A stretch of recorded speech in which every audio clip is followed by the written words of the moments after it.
A couple quick announcements before I start. First of all, got my big box of games here from IndieBox. These are my four games that are going to close out my subscription with IndieBox.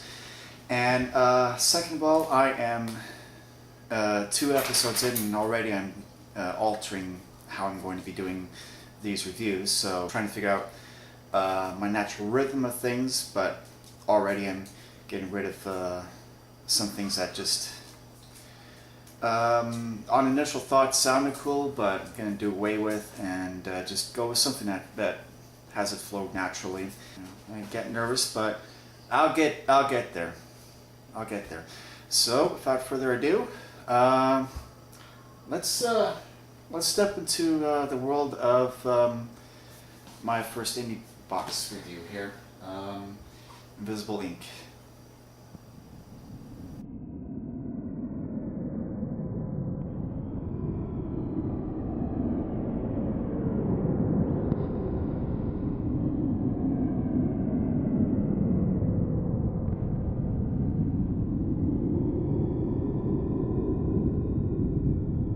So the first thing I want to talk about is the soundtrack. The soundtrack, in its most ambient form, reminds me a lot of Mick Harris, some of you may know as the drummer of Napalm Death. In this case, I'm referring to his more dark ambient band Lull. And the orchestral stuff reminds me a lot of the Hunger Games soundtrack. Now, this cutscene here reminds me a lot of the Cartoon Network animation for series such as the Teen Titans and so forth.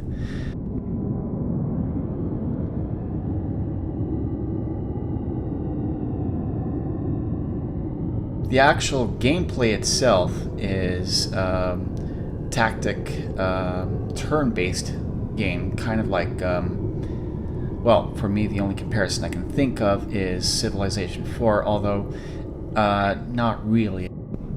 The good guys takes a turn, and then the bad guys take their turn. But this, to me, really has more in common with Max Headroom than it does with Civilization 4 for obvious reasons.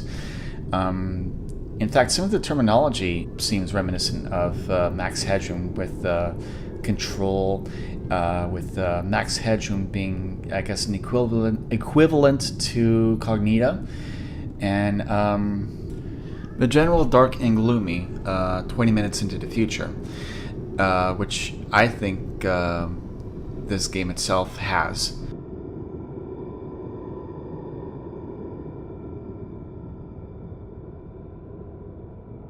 Now, I am a fan of this kind of game myself. Well, I'm a puzzle guy. I like crossword puzzles and so forth. I'm a big fan of mysteries, so having to think and being able to problem solve appeals to me. So this game is up my alley.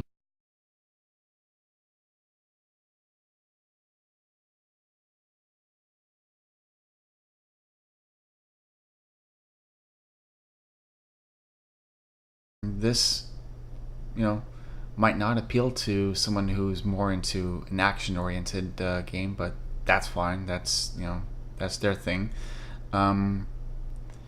So for now, yeah, I'm a fan. I can dig it.